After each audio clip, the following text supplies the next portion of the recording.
Hi hello ಎಲ್ರಿಗೂ ನಮಸ್ಕಾರ. Welcome to my YouTube channel. ಯಾರೆಲ್ಲ ನನ್ನ ಚಾನಲ್ ಸಬ್ಸ್ಕ್ರೈಬ್ ಆಗಿಲ್ವೋ ದಯವಿಟ್ಟು ಸಬ್ಸ್ಕ್ರೈಬ್ ಆಗಿ, ಹಾಗೆ ಲೈಕ್ ಮಾಡಿ, ಶೇರ್ ಮಾಡಿ, ಹಾಗೆ ಕಮೆಂಟ್ಸ್ ಮಾಡಿ. ನಾನು ಇವತ್ತು ನಿಮಗೆ ತೋರಿಸ್ತಾ ಇರೋದು prince cut blouse cutting. Already ಅಂದರೆ ಬ್ಲೌಸ್ದು ಏನು ಬ್ಯಾಕ್ ಸೈಡ್ ಪೀಸ್ ಇದೆ ಅದನ್ನು ಕಟ್ ಮಾಡಿ ಇಟ್ಕೊಂಡಿದ್ದೀನಿ. ಅದ್ರ ಪ್ರಕಾರನೇ ನೋಡು ನಾನಿಲ್ಲಿ ಮಾರ್ಕಿಂಗ್ ತೊಗೊಂಡಿದ್ದೀನಿ. ನೋಡಿ ಸೇಮ್ ಈ ರೀತಿ ಇಟ್ಕೊಂಡು ನಾನಿಲ್ಲಿ ಮಾರ್ಕಿಂಗ್ ತೊಗೊಂಡಿದ್ದೀನಿ. ಎಲ್ಲ ಹತ್ರ ಫುಲ್ಲು ರೌಂಡ್ ಆಗಿ ಎಲ್ಲೆಲ್ಲಿ ಮಾರ್ಕಿಂಗ್ ಬರುತ್ತೆ ಅಲ್ಲಿ ನಾನು ಮಾರ್ಕಿಂಗ್ ಹಾಕೊಂಡಿದ್ದೀನಿ. ಮಾರ್ಕಿಂಗ್ ಹಾಕೊಂಡು ಮೇಲ್ಗಡೆ 1/2 ಇಂಚ್ ಬಂದು ನಾನು ಮಾರ್ಜಿನಿಗೆ ಬಿಟ್ಟಿದ್ದೀನಿ. ಇಲ್ಲಿ ಸ್ಟಿಚ್ ಬರುತ್ತೆ, ಹಾಗಾಗಿ ಮಾರ್ಜಿನ್ ಬಿಟ್ಟಿದ್ದೀನಿ. ಇಲ್ಲಿ ಕೆಳಗಡೆ ಕೂಡ ಅಷ್ಟೇ ಇಲ್ಲಿ ಮಾರ್ಜಿನ್ ಬರುತ್ತೆ, ಹಾಗಾಗಿ ಇಲ್ಲಿ ಕೂಡ 1/2 ಇಂಚ್ ಬಿಟ್ಟಿದ್ದೀನಿ. ಈ ಏನಿದೆ ಆರ್ಮೋಲು ಬ್ಯಾಕ್ ಸೈಡ್ದು ಆರ್ಮೋಲ್ ಶೇಪ್ ಇದಾದರೆ, ಈ ಲೈನ್ ಆದರೆ ನಾನು 1/2 ಇಂಚ್ ಒಳಗಡೆ ತೊಗೊಂಡಿದ್ದೀನಿ. ಫ್ರಂಟ್ ಶೇಪ್ಗೋಸ್ಕರ ಒಳಗಡೆ ತೊಗೊಂಡಿದ್ದೀನಿ. ಈ ಫ್ರಂಟ್ ಶೇಪ್ಗೋಸ್ಕರ ಒಳಗಡೆ ತೊಗೊಂಡು ಇಲ್ಲಿ ನಾನು ಲೈನ್ ಹಾಕೊಂಡಿದ್ದೀನಿ. ಈ ಲೈನ್ ಹಾಕೊಳ್ಳೋದಕ್ಕೆ ನೀವು ಕೈಲಿ ಬೇಕಾದರೂ ಹಾಕೋಬಹುದು, ನಿಮ್ಗೆ ಈಸಿಯಾಗಿ ಬರುತ್ತೆ ರೌಂಡ್ ಅಂತ ಹೇಳಿದರೆ. ಇಲ್ಲ ಅಂದರೆ ಈ ಥರ ಒಂದು ಶೇಪ್ ಸ್ಕೇಲ್ ಕೂಡ ಯೂಸ್ ಮಾಡ್ಬೋದು. ಈ ಶೇಪ್ ಸ್ಕೇಲ್ ಕೂಡ ಯೂಸ್ ಮಾಡ್ಬೋದು. ಈ ನೆಕ್ ಬಂದು ಇಲ್ಲಿಂದ ಇಲ್ಲಿಗೆ 4 ಇಂಚ್ ಇದೆ. ಇದು ಬೋಟ್ ನೆಕ್ ಕಟ್ ಮಾಡ್ತಾ ಇರೋದ್ರಿಂದ ಇಲ್ಲಿಂದ ಇಲ್ಲಿಗೆ 4 ಇಂಚ್ ಇದೆ. ಆ 4 ಇಂಚು ಇಲ್ಲಿಂದ ಇಲ್ಲಿಗೆ 7.5 ಇಂಚ್ ಇದೆ. ನೋಡಿ ನಾನು ಈ ರೀತಿ ಅಳತೆ ತಗೊಳ್ತೀನಿ. ಈ ರೀತಿ ನೋಡಿ 7.5 ಇಂಚ್ ಇದೆ. ಅವ್ರಿಗೆ ವಿ ಶೇಪ್ ಬೇಕಂತ ಹೇಳಿದರೆ, ಹಾಗಾಗಿ ಇಲ್ಲೊಂದು ನಾನು ಲೈನ್ ಹಾಕೊಂಡಿದ್ದೀನಿ. ಲೈನ್ ಹಾಕೊಂಡು ಆ ಲೈನ್ ಪ್ರಕಾರವೇ ಕಟ್ಟಿಂಗ್ ಮಾಡಿದರೆ ನಮಗೆ ಕುತ್ತಿಗೆ ಹತ್ರ ತುಂಬ ಹತ್ರ ಬರುತ್ತೆ. ಹಾಗಾಗಿ ಇದನ್ನು ನಾನು ಇಲ್ಲಿ ಒಂದು ಸ್ವಲ್ಪ ಶೇಪ್ ತೊಗೊಂಡಿದ್ದೀನಿ. ಈ ರೀತಿ ನೋಡಿ ಸ್ವಲ್ಪ ಶೇಪ್ ತೊಗೊಂಡಿದ್ದೀನಿ. ಶೇಪ್ ತೊಗೊಂಡು ಮಾರ್ಕಿಂಗ್ ಮಾಡಿ ಇಟ್ಕೊಂಡಿದ್ದೀನಿ. ಇದು ಬೋಟ್ ನೆಕ್ ಪ್ಲಸ್ ನಮಗೆ ಪ್ರಿನ್ಸ್ ಕಟ್ಟಿಂಗ್. ಹಾಗಾಗಿ ನೋಡಿ ಈ ಶೋಲ್ಡರ್ ಬಂದು ನಾನು 7 ಇಂಚ್ ತೊಗೊಂಡಿದ್ದೀನಿ. ಅವ್ರದ್ದು ಶೋಲ್ಡರ್ ಬಂದು ಅವ್ರಿಗೆ 14 ಇಂಚಸ್ ಇತ್ತು, ಹಾಗಾಗಿ ನಾನು 7 ಇಂಚ್ ತೊಗೊಂಡಿದ್ದೀನಿ.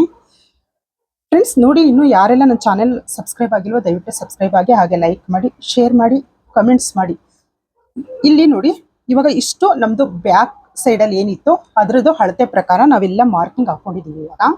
ಇವಾಗ ನಾವು ಪ್ರಿನ್ಸ್ ಕಟ್ಟಿಂಗಿಗೆ, ಇಲ್ಲಿಂದ ಪ್ರಿನ್ಸ್ ಕಟ್ಟಿಂಗಿಗೆ ನಾವು ಯಾವ ರೀತಿ ಮಾರ್ಕಿಂಗ್ ತೊಗೊಳ್ಳೋದು ಅನ್ನೋದನ್ನು ನಾನು ನಿಮಗೆ ತೋರಿಸ್ಕೊಡ್ತೀನಿ ನೋಡಿ. ಯಾಕೆಂದರೆ ಇಲ್ಲಿಂದ ನಾನು ಎಲ್ಲ ಬ್ಲೌಸ್ ಕಟ್ಟಿಂಗಲ್ಲೂ ನಾನು ಏನಿದೆ ಆರ್ಮೋಲು ನೆಕ್ಕು ಇದನ್ನು ಹೇಳೇ ಇರ್ತೀನಿ. ಇವಾಗ ಪ್ರಿನ್ಸ್ ಕಟ್ಟಿಂಗು ಇದನ್ನು ಯಾವ ರೀತಿ ಅಳತೆ ತೊಗೊಳೋದು ಅನ್ನೋದನ್ನ ಹೇಳ್ತೀನಿ ನೋಡಿ. ಇವಾಗ ಇಲ್ಲಿ ಏನು ನಾವು ಮಾರ್ಕಿಂಗ್ ತೊಗೊಂಡಿದ್ದೀವಲ್ಲ ಬ್ಯಾಕ್ ಸೈಡ್ದು, ಇಲ್ಲಿಂದ 1 ಇಂಚು 1.5 ಇಂಚು ನೋಡಿ. ಇಲ್ಲಿ ನಾನು 1.5 ಇಂಚ್ ತೊಗೊಳ್ತೀನಿ. ಇಲ್ಲಿಂದ ಇಲ್ಲಿಗೆ 1.5 ಇಂಚು. ಲಾಸ್ಟ್ ಕೆಳಗಡೆ ಮೇಲ್ಗಡೆ 1 ಇಂಚ್ ತೊಗೊಳ್ತೀನಿ ನೋಡಿ. ಇಲ್ಲಿ 1 ಇಂಚು, ಇಲ್ಲಿ 1.5 ಇಂಚು. ಇಲ್ಲಿ ನಾನು ಈ ರೀತಿ ಕ್ರಾಸ್ ಆಗಿ 1/2 ಇಂಚ್ ಕ್ರಾಸ್ ಆಗಿ ಒಂದು ಲೈನ್ ಬರುತ್ತೆ. 1/2 ಇಂಚ್ ಕ್ರಾಸ್ ಆಗಿ ಲೈನ್ ಬರುತ್ತೆ ನೋಡಿ. ಇಲ್ಲಿ 1 ಇಂಚ್ ತೊಗೊಂಡಿದ್ದೀನಿ, ಇಲ್ಲಿ 1.5 ಇಂಚ್ ತೊಗೊಂಡಿದ್ದೀನಿ. ಕ್ರಾಸ್ ಆಗಿ ಲೈನ್ ಬಂದಿದೆ. ಈ ಕೆಳಗಡೆ ಏನು ನಮ್ಮದು ಬ್ಯಾಕ್ ಸೈಡ್ ಏನಿದೆ ಅದಕ್ಕಿಂತ ನಮಗೆ ಫ್ರಂಟ್ ಭಾಗ ಯಾವಾಗಲೂ 1.5 ಇಂಚ್ ಎಕ್ಸ್ಟ್ರಾ ಇರಬೇಕು. ಆ 1.5 ಇಂಚ್ ಎಕ್ಸ್ಟ್ರಾ ಇದ್ದರೆ ನಮಗೆ ಮುಂದ್ಗಡೆ ಸರಿಯಾಗಿ ಕೂರುತ್ತೆ. ಹಾಗಾಗಿ ನೋಡಿ ನಾನು ಇಲ್ಲಿ ಕೆಳಗಡೆ ಏನು ಈ ಮಾರ್ಜಿನ್ ಇದೆಯಲ್ಲ ಇದು ಸ್ಟಿಚಿಂಗ್ ಹೋಗುತ್ತೆ. ನಾವು ಇಲ್ಲಿ ಎಕ್ಸ್ಟ್ರಾ ತೊಗೊಂಡ್ರು ಕೂಡ ಇಲ್ಲಿ ಸ್ಟಿಚಿಂಗ್ ಹೋಗುತ್ತೆ. ಇದು ಬಿಟ್ಟು ಇಲ್ಲಿ ಕೆಳಗಡೆನೆ 1.5 ಇಂಚ್ ಮಾರ್ಕ್ ಹಾಕ್ಕೊಳ್ಳಿ. 1.5 ಇಂಚ್ ಮಾರ್ಕ್ ಹಾಕ್ಕೊಳ್ಳಿ ನೋಡಿ. ಇಲ್ಲೂ 1.5 ಇಂಚ್ ಮಾರ್ಕ್ ಹಾಕ್ಕೊಳ್ಳಿ. ಮಾರ್ಕ್ ಹಾಕ್ಕೊಂಡು ಈ ರೀತಿ ಒಂದು ಲೈನ್ ಹಾಕ್ಕೊಳ್ಳಿ. ನೀವು ಈ ರೀತಿ ಒಂದು ಸ್ಕೇಲ್ ಇಟ್ಕೊಂಡ್ರೆ ತುಂಬಾ ಈಸಿ ನಿಮಗೆ ನೋಡಿ. ಈ ರೀತಿ ಒಂದು ಲೈನ್ ಹಾಕ್ಕೊಳ್ಳಿ. ಇವಾಗ ಇಂಪಾರ್ಟೆಂಟ್ ಏನಂತ ಹೇಳಿದರೆ, ನಾವು ಇಲ್ಲಿ ಒಂದು ಶೇಪ್ ಕಟ್ ಮಾಡ್ತೀವಿ. ಆ ಶೇಪ್ನ ನಾವು ನೀಟಾಗಿ ತೆಗೆದ್ರೆ ಕರೆಕ್ಟಾಗಿ ನಮಗೆ ಕಪ್ಸ್ ನೀಟಾಗಿ ಕೊಡುತ್ತೆ ನೋಡಿ. ನಾನು ಇಲ್ಲಿಂದ 4 ಇಂಚಿಗೆ ತೊಗೊಳ್ತೀನಿ. 4 ಇಂಚಿಗೆ ತೊಗೊಳ್ತೀನಿ ನೋಡಿ. ಇಲ್ಲಿಂದ ಇಲ್ಲಿಗೆ 4 ಇಂಚು ಸೆಂಟ್ರ್ ಪಾಯಿಂಟ್ ತೊಗೊಳ್ತೀನಿ. ಸೆಂಟ್ರ್ ಪಾಯಿಂಟ್ ನೋಡಿ, ಇದು ನಮ್ಮ ಮೇಯ್ನು. ಇವಾಗ ಇಲ್ಲಿ ಬಂದಿದೆಯಲ್ವಾ, ಇಲ್ಲಿಂದ ನೋಡಿ ಮತ್ತೆ 4 ಇಂಚ್ ತೊಗೊಳ್ತೀನಿ. ಈ ಲೈನ್ ಏನಿದೆಯಲ್ಲ ಈ ಲೈನಿಂದನೂ 4 ಇಂಚ್ ತೊಗೊಳ್ತೀನಿ. ಈ ರೀತಿ ಒಂದು ಮಾರ್ಕ್ ಹಾಕೊಂಡಿದ್ದೀನಿ. ಇನ್ನು ಈ ಕಡೆಗೆ 1 ಇಂಚು ಎಕ್ಸ್ಟ್ರಾ ತೊಗೊಂಡಿದ್ದೀನಿ. ಅಂದರೆ ನಮ್ಮ ಕಡೆಗೆ 1 ಇಂಚ್ ಎಕ್ಸ್ಟ್ರಾ ತೊಗೊಂಡಿದ್ದೀನಿ. ಇಲ್ಲಿ 3 ಇಂಚಿಗೆ ಕಟ್ಟಿಂಗ್ ಬರುತ್ತೆ. ಈ ಸೈಡು 1.5 ಇಂಚ್ ಎಕ್ಸ್ಟ್ರಾ ತೊಗೊಂಡಿದ್ದೀನಿ.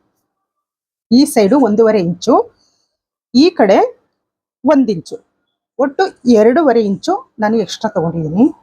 ಈಗ ನೋಡಿ ಇಲ್ಲಿಂದನೂ ಇಲ್ಲಿಗೆ 4 ಇಂಚಿದೆ ನೋಡಿ. 4 ಇಂಚಿದೆ. ಇಲ್ಲಿಂದನೂ 4 ಇಂಚಿದೆ. 4 ಇಂಚಿದೆ. ಯಾಕೆಂತ ಹೇಳಿದ್ರೆ ಇಲ್ಲಿ ಮಾರ್ಜಿನ್ ಹೋಗುತ್ತೆ 1/2 ಇಂಚು, ಹಾಗಾಗಿ ಈ ಮಾರ್ಜಿನ್ ಇಂದಾನೆ ನಾನು 4 ಇಂಚ್ ಇಲ್ಲಿಗೆ ತಗೊಳ್ತೀನಿ. ಈ ರೀತಿ ಕಟ್ಟಿಂಗ್ ಮಾಡಿ ನೋಡಿ, ನಿಮ್ಗೆ ಕಟ್ಟಿಂಗು ತುಂಬಾ ಚೆನ್ನಾಗಿ ಬರುತ್ತೆ ನೋಡಿ. ಈ ರೀತಿ ಒಂದು ಸ್ಕೇಲ್ ಅಲ್ಲಿ ಲೈನ್ ಹಾಕೊಳ್ಳಿ. ಮತ್ತೆ ಇಲ್ಲಿಂದ ಕ್ಲೀನ್ ಆಗಿ ಈ ರೀತಿ ಒಂದು ಸ್ಕೇಲ್ ಅಲ್ಲಿ ಲೈನ್ ಹಾಕೊಳ್ಳಿ. ಈ ರೀತಿ ಈ 3 ಡಾಟ್ಸ್ ತರ ಸ್ಕೇಲ್ ಹಾಕೊಳ್ಳಿ. ನಿಮ್ಗೆ ಇವಾಗ ಶೇಪ್ ಬಂದಿಲ್ಲ ಅಂತ ಹೇಳಿದ್ರೆ ನೋಡಿ, ಇಲ್ಲಿ ಈ ರೀತಿ ಇಟ್ಕೊಳ್ಳಿ. ಈ ರೀತಿ ಶೇಪ್ ಸ್ಕೇಲ್ನ ಇಟ್ಕೊಂಡು ನೋಡಿ, ಈ ಲೈನ್ಗೆ ನೋಡಿ ಇಲ್ಲಿ ಕಾಣಿಸ್ತಾ ಇದೆಯಾ? ನನ್ನ ಕೈ ಅಡ್ಡ ಆಗಿತ್ತು ಅನ್ಸುತ್ತೆ ನೋಡಿ. ಈ ರೀತಿ ನಾವೇನು ಇಲ್ಲಿ ಲೈನ್ ಹಾಕಿದ್ವಲ್ಲ, ಆ ಲೈನ್ಗೆ ಕರೆಕ್ಟ್ ಆಗಿ ಈ ಶೇಪ್ ಸ್ಕೇಲ್ನ ಇಟ್ಕೊಂಡು ಈ ರೀತಿ ಲೈನ್ ಹಾಕೊಳ್ಳಿ. ಈ ರೀತಿ ಲೈನ್ ಹಾಕೊಳ್ಳಿ, ಆಯ್ತಾ? ನೋಡಿ ಈ ರೀತಿ ಬರುತ್ತೆ. ಈ ರೀತಿ ಬರುತ್ತೆ. ಇದು ಈ ರೀತಿ ಕ್ರಾಸ್ ಬರುತ್ತೆ ನೋಡಿ. ಇದನ್ನು ಕೂಡ ಈಗ ಇಟ್ಕೊಂಡು ನೋಡಿ, ಕರೆಕ್ಟ್ ಆಗಿ ಇದು ನೀಟಾಗಿ ಕಪ್ಸ್ಕೋರುತ್ತೆ. ಇಲ್ಲಿಗಿದೆ ಫ್ರಂಟ್ ಕಟಿಂಗು 1.5 ಇಂಚ್ ಎಕ್ಸ್ಟ್ರಾ ಇದೆ. ನಾವೇನಾದ್ರೂ ಇದೇ ಲೆವೆಲ್ ಕಟಿಂಗ್ ಮಾಡಿದ್ರೆ ನಮ್ಗೆ ಏನು ಈ ಸೈಡ್ ಅಟ್ಯಾಚ್ ಮಾಡ್ತೀವಲ್ಲ ನಾವು, ಶೋಲ್ಡರ್ ಇಂದ ಸೊಂಟದವರೆಗೂ, ಅದು ಏನಾಗುತ್ತೆ ಅಂದ್ರೆ ಡಿಫ್ರೆನ್ಸ್ ಬರುತ್ತೆ. ಹಾಗಾಗಿ ಈ ಕಡೆಯಿಂದ ನಾವು ಶೇಪ್ ತೆಗಿಬೇಕು ನೋಡಿ. ಈ ರೀತಿ ಕರೆಕ್ಟ್ ಆಗಿ ನೋಡಿ, ಈ ರೀತಿ ಹಾಕೊಳ್ಳಿ. ಫ್ರೆಂಡ್ಸ್, ಯಾರಿಗಾದ್ರೂ ನಾನು ಹೇಳೋದು ಅರ್ಥ ಆಗ್ತಿಲ್ಲ ಅಂತ ಹೇಳಿದ್ರೆ ದಯವಿಟ್ಟು ಕಮೆಂಟ್ ಮಾಡಿ ನೋಡಿ. ಹೀಗೆ ಶೇಪ್ ತಗೊಳ್ಳಿ. ಯಾಕೆಂದ್ರೆ ನಮ್ದು ಬ್ಯಾಕ್ ಏನಿದೆ ಆ ಕಟ್ಟಿಂಗ್ ಇಲ್ಲಿಗೆ ಬಂದಿದೆ, ಸ್ಟಿಚಿಂಗ್ ಇಲ್ಲಿಗೆ ಬಂದಿದೆ, ಇಲ್ಲಿಗೆ ಬರುತ್ತೆ ಸ್ಟಿಚಿಂಗು. ಹಾಗಾಗಿ ನೋಡಿ ಈ ರೀತಿ ಶೇಪ್ ತಗೊಳ್ಳಿ. ಇದಿಷ್ಟು ಫ್ರಂಟ್ ಪ್ರಿನ್ಸ್ ಕಟ್ಟಿಂಗು. ಈಗ ನಾನು ಕಟ್ಟಿಂಗ್ ಮಾಡ್ತೀನಿ ನೋಡಿ. ಫ್ರೆಂಡ್ಸ್, ಇನ್ನು ಯಾರು ನನ್ನ ಚಾನಲ್ ಸಬ್ಸ್ಕ್ರೈಬ್ ಆಗಿಲ್ವೋ ಸಬ್ಸ್ಕ್ರೈಬ್ ಆಗಿ, ಲೈಕ್ ಮಾಡಿ, ಶೇರ್ ಮಾಡಿ, ಕಮೆಂಟ್ಸ್ ಮಾಡಿ. ನಾನು ಹೇಳೋದು ನಿಮ್ಗೆ ಅರ್ಥ ಆಗಿಲ್ಲ ಅಂತ ಹೇಳಿದ್ರೆ ನನಗೆ ತಿಳಿಸ್ಕೊಡಿ. ನನಗೆ ಅರ್ಥ ಆಗ್ತಾ ಇಲ್ಲ ಅಂತ ಹೇಳಿ, ನಾನು ನೆಕ್ಸ್ಟ್ ವಿಡಿಯೋದಲ್ಲಿ ನಾನು ಅರ್ಥ ಆಗೋ ಥರ ಹೇಳ್ತೀನಿ ನೋಡಿ. ಈ ರೀತಿ ಪೂರ ಕಟ್ಟಿಂಗ್ ಮಾಡಿಕೊಂಡು, ಸ್ಟಿಚಿಂಗ್ ಕೂಡ ಅಷ್ಟೇ, ಇದ್ರದ್ದು ನೆಕ್ ಸ್ಟಿಚಿಂಗ್ ನಾನು ತೋರಿಸ್ತೀನಿ ನೋಡಿ. ಈ ರೀತಿ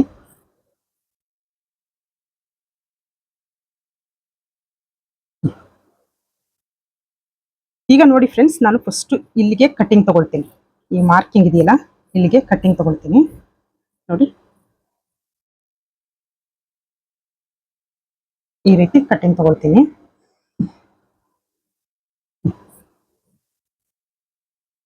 ಕಟ್ಟಿಂಗ್ ಆಯ್ತು. ಈಗ ಇಲ್ಲಿ ಫಸ್ಟ್ ನಾನೊಂದು ಲೈನ್ ಹಾಕಿದ್ನಲ್ಲ, ಆ ಲೈನ್ದು ಮಾರ್ಕಿಂಗ್ ಇದು. ಇದನ್ನು ಕೂಡ ಹಿಂಗೆ ಕಟಿಂಗ್ ಮಾಡ್ಕೊಳ್ಳಿ ನೋಡಿ ಫ್ರೆಂಡ್ಸ್. ಈ ರೀತಿ ಬರುತ್ತೆ ನೋಡಿ, ಈ ರೀತಿ ಬರುತ್ತೆ. ಇದು ನಾವು ಅಟ್ಯಾಚ್ ಮಾಡಿದಾಗ ನೋಡಿ, ಎಳಿಬಾರ್ದು ನಾವು ಅಟ್ಯಾಚ್ ಮಾಡ್ಬೇಕಾದ್ರೆ ನೋಡಿ. ಈ ರೀತಿ ಕೂರುತ್ತೆ.